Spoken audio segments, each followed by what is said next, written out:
एक आदमी नमाज सीखने गया, इमाम साहब के पास नमाज सीखने गया, तो इमाम साहब ने कहा कि सना आती है?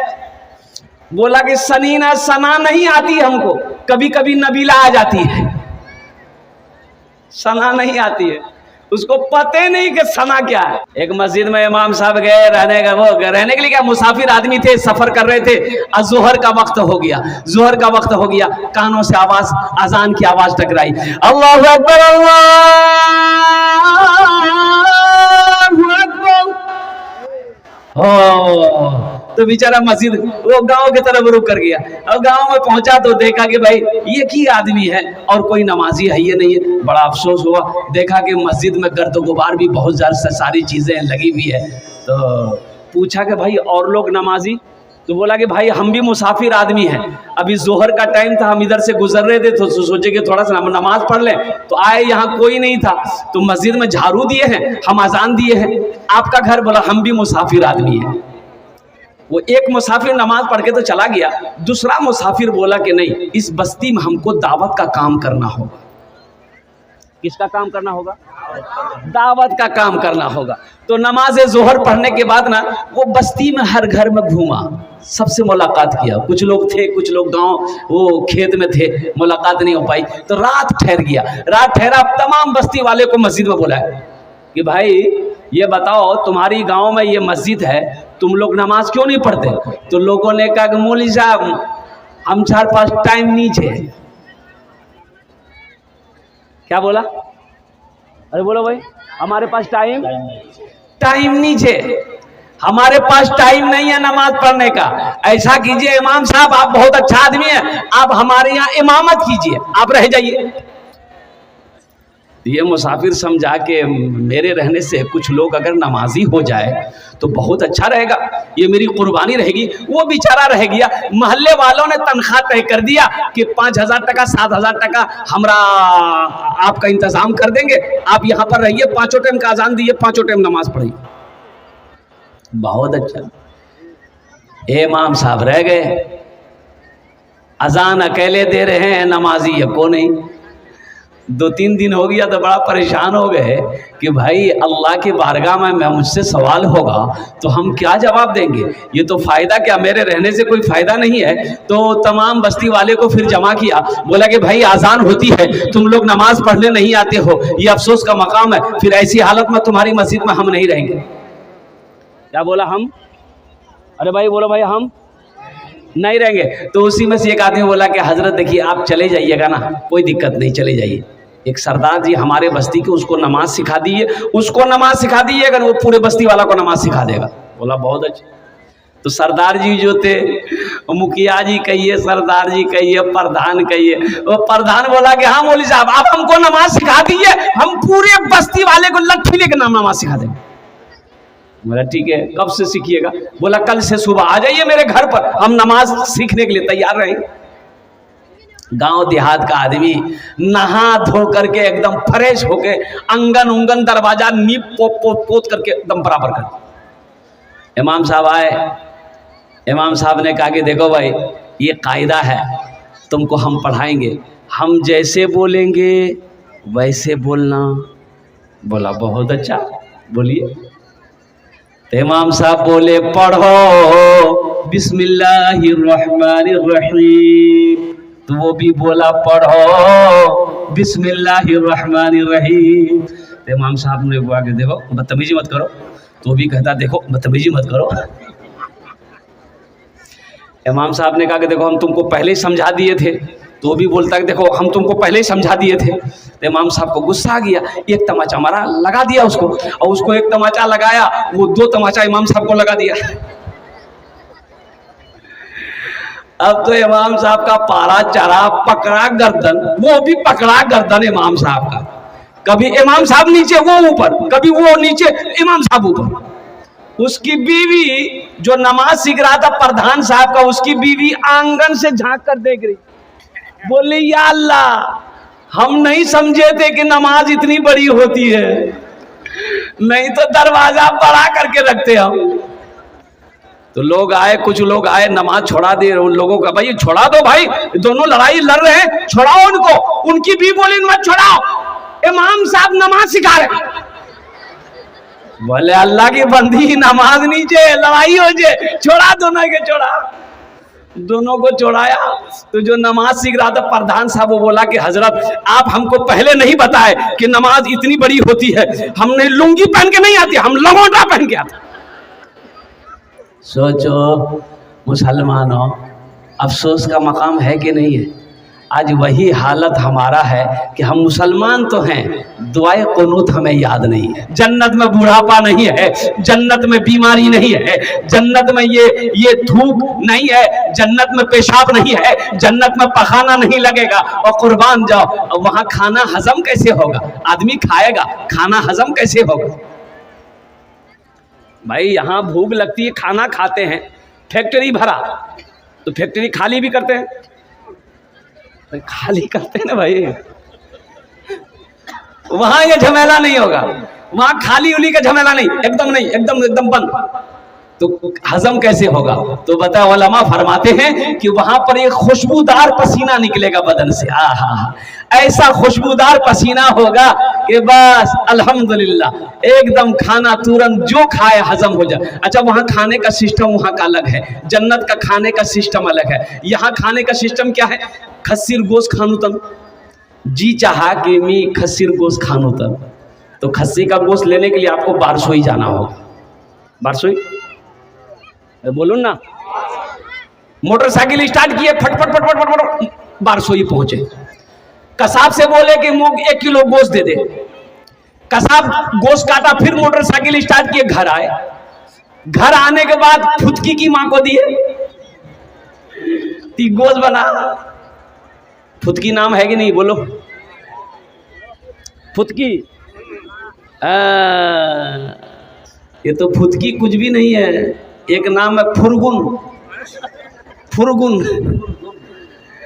इधर कोई नाम, अरे बाप। अच्छा, एक नाम देखे, एक लड़की के बच्चे का नाम था बेचनी। हमने कहा कि या अल्लाह, ये बच्ची को चैने नहीं, हम देखते कभी यहाँ रखती, कभी वहाँ रखती, कभी वहाँ। बेचनी का है नाम रखे, इसलिए ये पूरी जिंदगी बेचैन रहेगी। नाम का जात पर असर होता है ना, नाम का।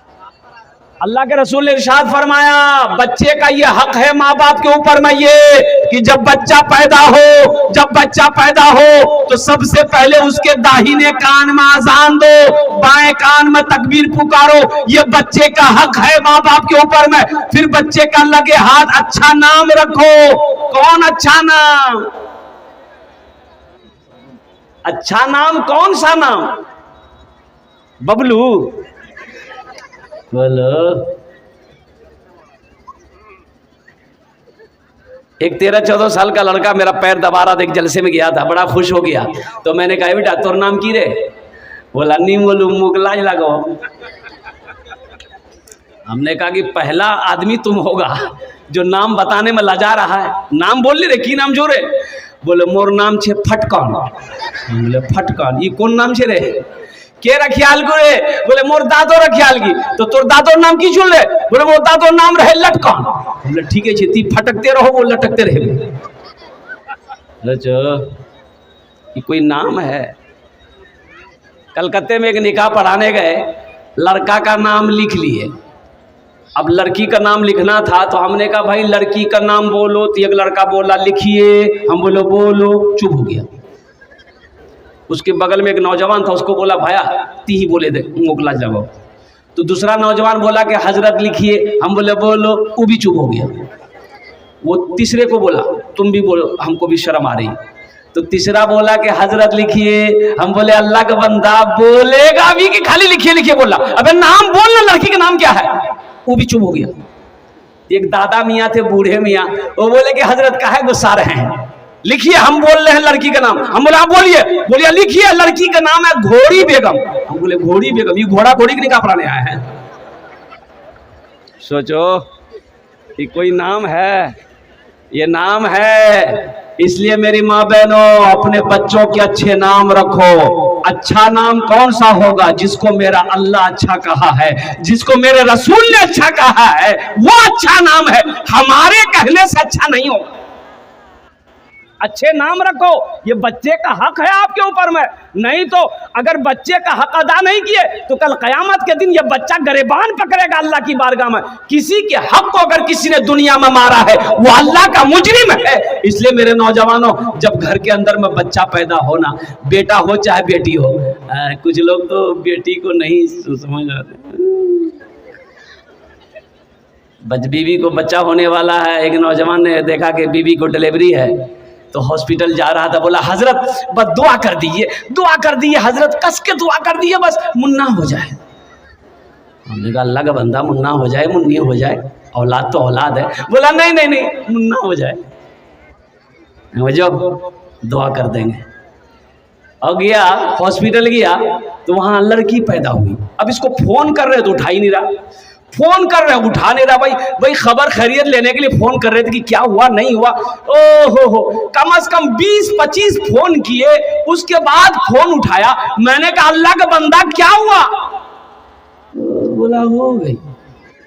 हमने कहा हुआ है? बोला वही जो नहीं होना चाहिए था वही हुई। बोले बेटी हुई। हमने कहा बे बुधवा, अरे खुल के बोलना, मेरे घर में अल्लाह ने बरकत को पैदा किया है। सुभान अल्लाह, बोला था माशाअल्लाह।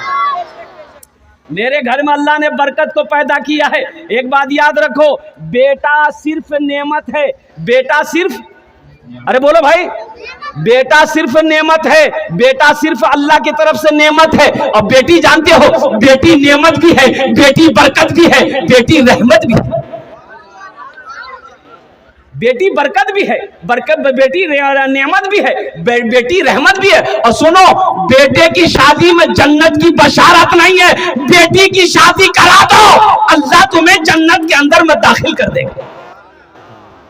हुजूर की हदीस है, हुजूर की हदीस, अल्लाह के नबी ने इरशाद फरमाया, जिसकी 2 बेटी हो, जिसकी 2 बेटी हो, 3 बेटी हो, 4 बेटी हो, वो बच्ची पैदा हुई घर के अंदर में, माँ बाप ने अच्छा सलूक किया, उस बच्ची को अच्छी तरबियत दिया, अच्छे अखलाक सिखाया, फिर वो बच्ची बड़ी हो गई, कोई दीनदार लड़का देखकर उसका निकाह कर दे, तो अल्लाह के रसूल ने इरशाद फरमाया कि जन्नत में मेरे और उस बेटी के बाप के दरमियान में सिर्फ 2 उंगलियों का फासला होगा। सुभान अल्लाह, बोले तो माशाअल्लाह।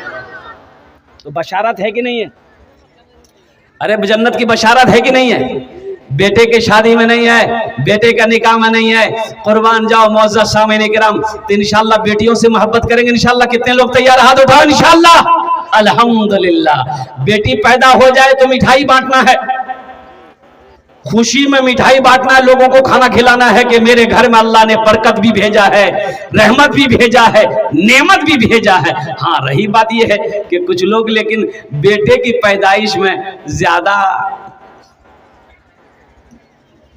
समझ ही रहे होंगे, ज्यादा खुश हो जाते हैं। लेकिन मेरे भाइयों, हम ये नहीं कहते कि आप बेटों से मोहब्बत मत कीजिए, बेटों से भी मोहब्बत कीजिए, लेकिन बेटे के सामने में बेटी को तरजीह ना देना, नजरअंदाज कर देना, ये नबी के सुन्नत के खिलाफ है। अल्लाह के महबूब इरशाद फरमाते हैं कि लोगों, बेटियों से मोहब्बत करो। मैं भी बेटी का बाप हूं, मैं भी बेटी का बाप। अल्लाह के रसूल को 4 बेटी थी। कितनी बेटी थी बोलो? सबसे बड़ी बेटी सैयदा ज़ैनब रज़ी अल्लाह ताला अन्हा। मक्के में जब पैदा हुई ना, मक्के में जब पैदा हुई, उस वक्त पैदा हुई जब लोग बेटियों को जिंदा दफन करते थे। अल्लाह के हबीब के घर में पहले बेटी जो पैदा हुई, अम्मा हजरत खदीजतुल कुबरा रज़ी अल्लाह ताला अन्हा के शिकम से। अल्लाह के रसूल बाहर थे, घर के अंदर तशरीफ लाए तो औरतों ने कहा कि बेटी हुई, बेटी हुई। और जानते हो ए नौजवानों, जानते हो अल्लाह के रसूल मुस्कुराते हैं, इरशाद फरमाते, खदीजा कहाँ है मेरी बेटी? मेरे गोद में तो दे दो, मेरी गोद में तो दे दो।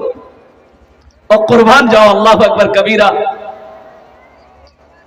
औरतों ने हजरत सैयदा ज़ैनब को अल्लाह के महबूब के गोद में दिया तो अल्लाह के रसूल जनाब मोहम्मद रसूलुल्लाह सल्लल्लाहु अलैहि वसल्लम ने अपनी लख्ते जिगर बेटी सैयदा ज़ैनब रज़ी अल्लाह ताला अन्हा को सीने से लगाया, पेशानी को चूमा। बेटियों से मोहब्बत करो, इस नीयत से करो कि मेरे नबी की सुन्नत है। जानते हैं हजरत फातिमा ज़हरा रज़ी अल्लाह ताला अन्हा अल्लाह के रसूल की सबसे चहीती बेटी, सबसे छोटी बेटी थी। 4 बेटी है, सैयदा ज़ैनब कितनी हुई? बोलो भाई। सैयदा रुकैया कितनी हुई? सैयदा उम्मे कुलसूम, सैयदा फातिमा सबसे छोटी बेटी है। जानते हैं शादी जब हो गई, हजरत फातिमा जब अल्लाह के रसूल के घर पे जाते, पास पास ही घर था, ज़्यादा दूरी पे घर नहीं थी मदीने में, पास पास में। घर क्या था? घर क्या था? वो मिट्टी की दीवारें थी, ऊपर खजूर के टहनी के छत थे।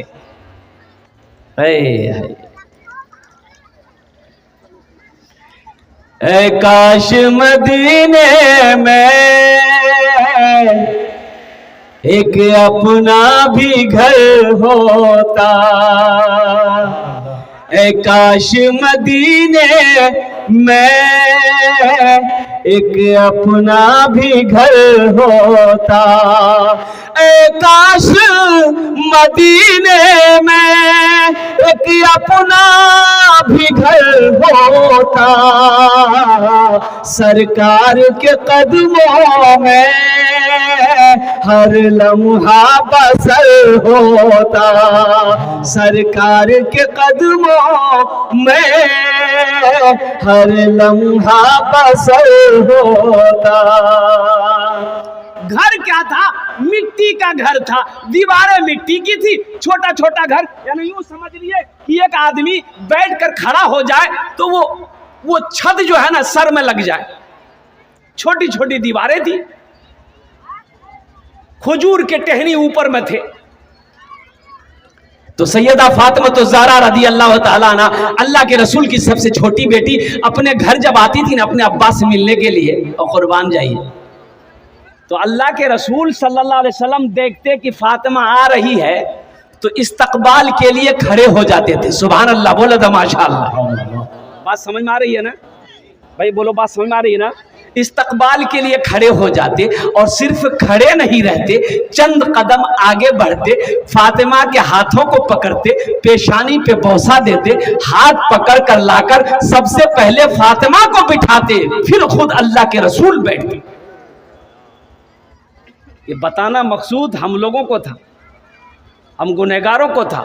आज तो ये आलम है कि हमारी बेटी ससुराल से अगर आ जाए, क्या नोल होती? ये तो 15 दिन आगुती की आई थी, फिर क्या नाल होती? फिर क्या बोलो? भाई कहते अपनी बहन को, कहा है आई अभी इतना जल्दी? इतना जल्दी उस बार की कम था, तो मन में लगाओ जाओ। सोचो तो सही, अल्लाह के रसूल जनाब मोहम्मद रसूलुल्लाह सल्लल्लाहु अलैहि वसल्लम की सुन्नत समझकर अपनी बेटियों से मोहब्बत करो। इंशाअल्लाह सारे लोग हाथ उठाओगे, इंशाअल्लाह अपनी बेटियों से मोहब्बत करेंगे इंशाअल्लाह। ये देखिए बच्चा लोग भी हाथ उठा दिया है, अभी तुम्हारे में बहुत टाइम है। तो अभी जवान होगा, शादी करेगा तब नहीं जाएगा। हाँ, लेकिन बच्चों का हौसला है, यही तो बच्चे कल होकर के दीन का सिपाही बनेगा, मर्द मुजाहिद बनेगा, ओह वक्त का नमाजी बनेगा। और मैं दुआ करता हूँ अल्लाह खाने काबा का हाजी बना दे। और एक हवाले से, और तो हमारी माँ बहनें यहाँ पर बहुत सारी आई हैं, बीवी से मोहब्बत करो, ये नबी की सुन्नत है, नबी की। और अल्लाह के रसूल ने इरशाद फरमाया, जो मेरी एक मुर्दा सुन्नत को जिंदा करेगा अल्लाह उसे 100 शहीदों का सवाब अता फरमाएगा। जुमा में हजरत तकरीर कर रहे थे मस्जिद में कि लोगों कभी कभी बीवी की तारीफ कर दिया करो, सवाब है। एक नौजवान तकरीर सुना, नमाज पढ़ के घर आया, बोला कि मुन्नार माँ खाना ने उस बीवी खाना ला के दी। ये बैठा, एक लुकमा खाया, बोला सुबहान अल्लाह, दूसरा लुकमा खाया, बोला अल्हम्दुलिल्लाह, तीसरा लुकमा खाया, बोला कि माशाअल्लाह, चौथा लुकमा खाया, बोला मुन्नार माँ की खाना बना लो। जी तो चाहता कि पलट समेत खा ले। इसकी बीवी सुनती रही सुनती रही सुनती रही। ली बेलना, बेलना जाने ना? अरे बेलना जानते हैं कि नहीं, जिससे रोटी बेलते हैं। ली बेलना आई, मारी पीछे से सर में खटा, बोले बाहे बाहे क्या मान लो। वो उसकी बीवी बोली कि मोर शादी 20 साल है गई है, ती आज तक मोर तारीफ नहीं कर लो। आज पड़ोसी के यहाँ से दाल लेकर चले आए हैं तो तुम्हारी तारीफ नहीं थक रही है, इतना बेलना मारेंगे सर का बाले उड़ा देंगे। कभी बीवी की तारीफ कर दिया करो, ये नबी की सुन्नत है। मुअज़्ज़ज़ सामीन किराम, अल्लाह के महबूब ने इरशाद फरमाया, तुम में सबसे अच्छा वो है जो अपनी बीवी के साथ अच्छा सलूक करता हो। इसलिए मुसलमानों, सबसे अच्छा बनो। सबसे अच्छा कैसे बनोगे? जब बीवी के साथ अच्छा सलूक करोगे। इसलिए कि वो सिर्फ बीवी नहीं। और एक बात, ए बाबू, ए बाबू बैठो, बहुत बेचैन है ये। ए बाबू बैठाओ भाई, उसको पूछो लगा है क्या? लग जाओगे नहीं है तो वो से जाओगा नहीं, वो से जाओ, बैठ जाओ बेटा, बैठ आ जा, बैठ। और माशाल्लाह। हाँ, तो मैं ये कह रहा था कि बीवी सिर्फ बीवी नहीं है, बीवी एक दोस्त है। बीवी एक, बोलो भाई, दोस्त है। बीवी एक दोस्त होती है, बीवी एक साथी है, बीवी हमसफर है, बीवी हमराज है। हुन्ना लिबासुल्लकुम व अंतुम लिबासुल्लहुन्ना। अल्लाह कुरान में कहता है कि तुम्हारी बीवी तुम्हारे मर्दों के लिए लिबास है, और मर्द का लिबास औरत है। लिबास से तशबीह दी गई है। इनको मामूली मत समझो, ये नौकर नहीं है। अच्छा सुनो, बीवी के ऊपर खाना बना के आपको खिलाने की जिम्मेदारी नहीं है। हमारी माँ बहने समझे, मौलवी साहब ठीक पॉइंट पकड़िया।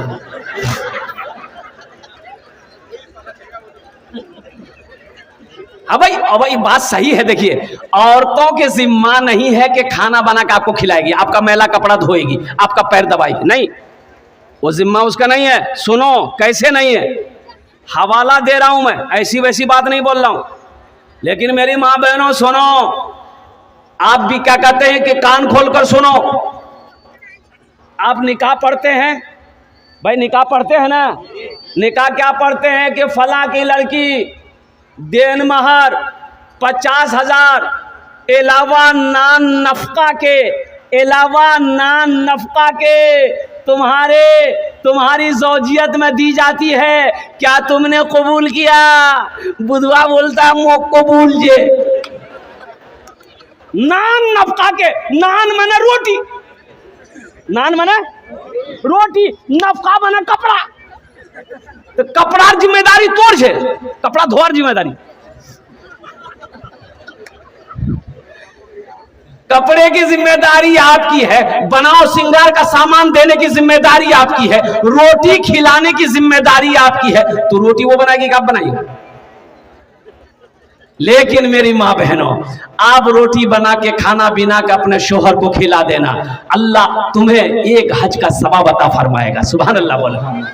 हमारी माँ बहनों, ये तुम्हारा अखलाक है, ये हमारी माँ बहनों का अखलाक है कि वो घर का काम कर दे, आपके बच्चे की परवरिश कर दे, आपके माल की आपकी निगहबानी करे, आपकी खिदमत करे, ये उनका अखलाक है। अब रही सास ससुर की बात। सास ससुर लो, ये बहू ठीक नीचे है, मोर खिदमत नहीं करो है।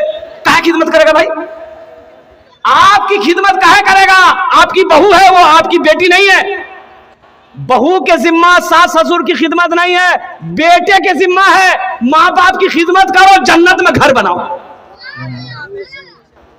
ये बेटे की जिम्मा है, बहू की जिम्मा नहीं है, चाहे वो मेरी बेटी ही क्यों ना हो। हाँ, अब रही बात यह है, हम हर बेटी को ये मशवरा दे रहे हैं कि सास मिले उनकी खिदमत करो, ससुर मिले उनकी खिदमत करो, अल्लाह तुम्हारा घर जन्नत में बना देगा। अपना अखलाक को जिंदा करो मेरी माँ बहनों, अल्हम्दुलिल्लाह। लेकिन ये जिम्मेदारी लड़के पर पड़ती है, उनके शोहर पर पड़ती है कि वो बाप की खिदमत खुद करे, वो माँ की खिदमत खुद करे, माँ बाप की खिदमत करके जन्नत में घर बनाए। इंशाअल्लाह अमल करेंगे? हाथ उठाओ, इंशाअल्लाह कितने लोग अमल करेंगे?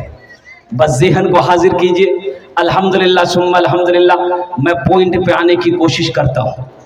ये दुनिया फानी है, फना हो जाएगी, मौत आनी है, आकर रहेगी। ना कोई दुनिया में रहा है, ना कोई दुनिया में रहेगा। ये एक बात याद रखना, दुनिया की रीत है आने दुनिया माने का एक सिस्टम है, दुनिया माने की एक रीत है, लेकिन दुनिया से जाने की कोई सिस्टम नहीं है, कोई रीत नहीं है। दुनिया माने का सिस्टम यह है कि पहले दादा आता है, फिर बाप आता है, फिर पोता आता है। यही सिस्टम है ना? कि पहले पोता आता है? अरे बोलो भाई, पहले पोता हो सोना की, पहले दादा, फिर बाप, फिर पोता। लेकिन कुर्बान जाओ, दुनिया से जाने का सिस्टम नहीं है। दादा रह जाता है, पोता चला जाता है, नाना रह जाता है, नवासा चला जाता है, बाप रह जाता है, बेटा चला जाता है, माँ रह जाती है, बेटी चली जाती है। तो पता ये चला कि दुनिया माने की रीत है, दुनिया माने का सिस्टम है, डिसिप्लिन है। लेकिन इस दुनिया से जाने का कोई डिसिप्लिन नहीं है, कोई सिस्टम नहीं है। इसलिए मेरे बच्चों, नौजवानों, ये जिंदगी मुख्तसर है। मुख्तसर जिंदगी में आखिरत की तैयारी करो। मौत कब हो जाए कहना मुश्किल है, मौत कब हो जाए कहना मुश्किल है। 4 व्हीलर 4 चक्का से अब कुर्बान जाओ, एक बारात गई, वो लड़का बीवी को शादी करके ला रहा था, नेशनल हाईवे पे।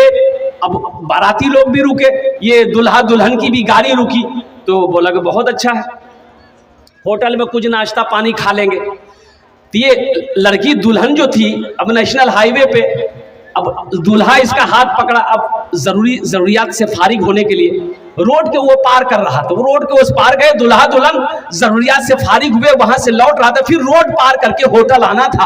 अल्लाह अकबर कबीरा, भोर का टाइम था, सुबह का टाइम था। अब वो ध्यान नहीं दिया क्या वो अल्लाह की मछलियां। तो उधर से एक तेज रफ्तार गाड़ी आई, ऐसी टक्कर मारी कि दोनों दूल्हा दुल्हन के पर खिंचे।